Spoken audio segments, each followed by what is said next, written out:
So in this video I will answer a lot of questions, but first I have a small announcement. I have finally released the highly requested tutorial on how I make my Milky Way composites. It is 75 minutes of learning, including 2 photos for practice. In this tutorial I'll share my complete non-destructive workflow from start to finish. I share how I blend layers to make seamless composites, how I match colors, how I sharpen, how I work with luminosity masks, and much more. If you look in the description below, there is a discount code of 25% for the first 50 people who buy the tutorial. The code will expire on Sunday, July 15, so be sure to grab your copy before it's too late. So let's get back to the questions and answers. So Nair is asking, I'm a beginner in photography. I thought of buying a Nikon D5600. Can I get a good nocturnal shot with this one? Which are the lenses for this Nikon that can't be missing? Or would you recommend any other camera? I'm sorry I ask a lot of questions, that's fine.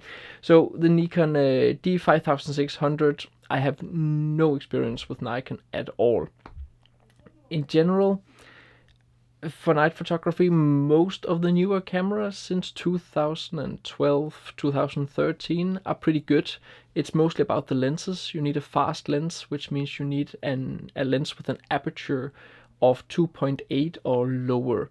And that's about it. And then of course you need to do some long exposures to catch the stars and the northern lights, if that's what you're aiming for. And Kim is asking what has been my favorite country to photograph. I have to go with Iceland on that one, but very close by is California. And of course, if we can count the entire US, then I would probably say the US is my favorite country. But for a single state, I would say that California is the close second to Iceland. Maybe it's actually number 1. It's hard to say. So Jasper is asking, what are your top 5 tips to younger photographer, e.g. money making, skills, etc.? Well, learn composition, learn color theory, learn to tell a story in your photos. It's a bit hard in landscape photography, but especially in other genres of photography, that's definitely something you need to look into. Then you need to acquire yourself some nice business skills. If you want to live off of photography, it's a total necessity that you know business. And the 5th tip is actually to learn some good post-processing skills. We live in a digital age. We take digital pictures, well, even the analog, and back in the analog days and film days, they were editing or making post-processing. So it is an essential part of digital photography, and learn to do it in a nice way. And Bobbin is asking if I prefer waterfalls or grand vistas. Well, I prefer grand vistas with waterfalls. So I hope that answers your question. And Dustin is asking, is photography your main profession? How much time do you spend traveling for photography? Thanks and keep up the good work. Thank you very much, Dustin. Well, it's hard to say how much I travel for photography because each year is different. And each month is different. Some months I don't travel, other months I'm traveling all the time. 2018 will be a year with a lot of workshops, and all in all, I think it will accumulate to around 4.5 months of traveling in 2018. The rest of the time I'm back home, for the most part in front of the computer, editing my videos and doing all the other stuff which comes with having a photography business. And Andres is asking, hello Mads, I saw you play World of Warcraft. What's your favorite race, class and spec? Cheers from Guatemala. Well, cheers from Denmark. World of Warcraft, yeah, well, I started out as a human female mage back in vanilla WoW days, and I have played almost all characters. I think, if I have to look back, my favorite would be my female gnome warrior. There's something ironic about having a small character with a sword which is 3 times her size. Asking, how long do you usually need to prepare for a trip to an unknown location, and what websites do you find location and possible compositions? Well, my main inspiration source is these days actually Instagram. I follow quite a lot of different photography hubs and location hubs such as Photos of Britain. And even though the photos are not like fine art photos, you see a lot of locations, and seeing those locations you get a lot of inspiration and see potential in those locations. So when I find a photo I really like of a location on Instagram, I usually search more on Instagram, or else I simply just search Google in the pictures. There's a lot of information to be gained there, and that's actually my main way of getting inspiration. In regard to compositions, also I look at the pictures, I try to see some potential before I go there, and when I go there I always try and go back and forth and improvise on the location. So Mahai is asking, if you were to start again today from zero, how would you start? I think I would focus a bit more on business, learning the business side of photography, but beside that I don't think I would change much, because I'm pretty satisfied with where I am now, and changing all that in this alternative timeline, I would probably screw up something and I would end up being a musician or something instead. I don't know. Larissa is asking, just discovered your Insta and loving all your gorgeous photos so far. Iceland has always been on my must-do list, but your photographs are really pushing it up the priorities list. Would love to know how you went about building your Instagram and followers, and any tips or blogs to plan an Icelandic photography-based trip. Thanks in advance. Well, Larissa, first and foremost, check out all my videos from Iceland on this YouTube channel. That is probably the best source for inspiration and information about the different locations to visit in Iceland. In regard to Instagram, generally content is king. Instagram is a photography-based platform. It's all about the pictures. If you create beautiful pictures which people want to watch, then they will probably also follow you.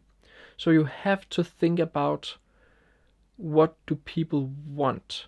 And that's how Instagram works. It can be a huge benefit if you make photos which pop on a small screen like this one. But it is fairly hard to build a following on Instagram if your photos does not work on a small screen. A lot of photos work when they're printed large, but on a small screen they don't work. So it's very, very hard.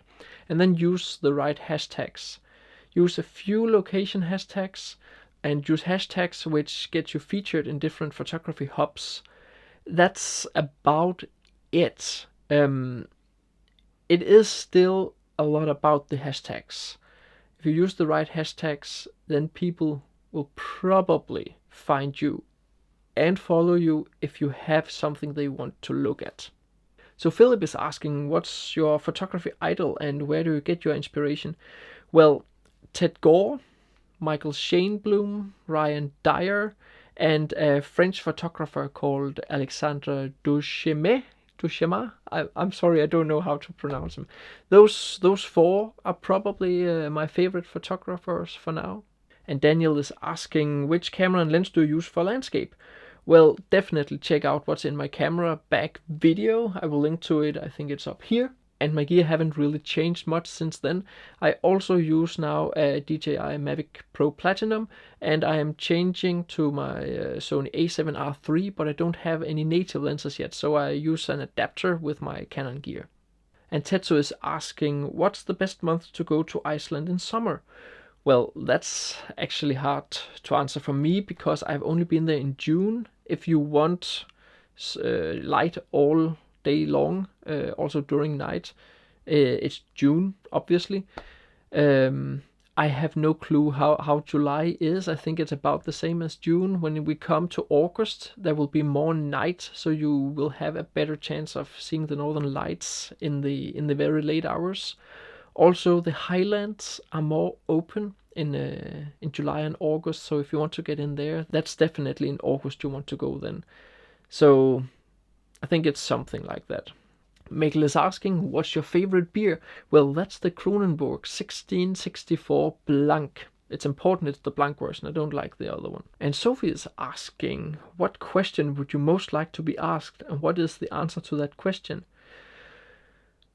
That's what you get from having an intellectual girlfriend. Nigel is asking, is that t-shirt too big for you? I don't know, Nigel, is it? And Anissa is asking, favorite band? Camera, is nature landscape photography expensive? Well, favorite band, that's definitely Within Temptation, which is a Dutch metal rock, symphonic rock band. Absolutely fantastic music. And if nature landscape photography is expensive, yes, it can be. You can buy a cheap camera and you can go photograph your backyard. The way I do landscape photography, that is fairly expensive, yes. So Jen is asking, how long would I need to plan to visit Iceland to see all these wonderful places I see in your pictures? Could I see all these places within a week? Yes, if you drive very, very fast, then you can see them all. But if you want to spend some time there and photograph them and get the proper lighting and so forth, I would say you definitely need more than a month to go to all the places I have been. And Joachim is asking if he should buy a DJI Mavic Pro or DJI Mavic Air is his first drone. In that case, I would probably go with the cheaper solution, which is the DJI Mavic Air, I think for now. But as of this video, I'm pretty sure that DJI is to announce a new drone in the Mavic line within a short amount of time. So unless you want that one, you should probably go for the Mavic Air. And the last question, Sawada is asking, which camera would you suggest to buy to take some aurora pictures? Budget around $500, including lens. At that budget, it doesn't really matter what camera you go for, because $500 is not a lot if you want to photograph auroras. Auroras are sadly one of those things where you need to pay a lot for a proper camera to get good aurora pictures. You can get aurora pictures with a cheap camera, but you will need to make a longer exposure, which means that the auroras will move and probably be more blurred than they would be if you had a shorter shutter speed. But in regard to all those things, when it comes to auroras, definitely check out my video on photographing the auroras, because that should answer everything. So thank you so much for all these questions. As always, I would highly appreciate a like, and definitely check out my new Milky Way tutorial in the link down below.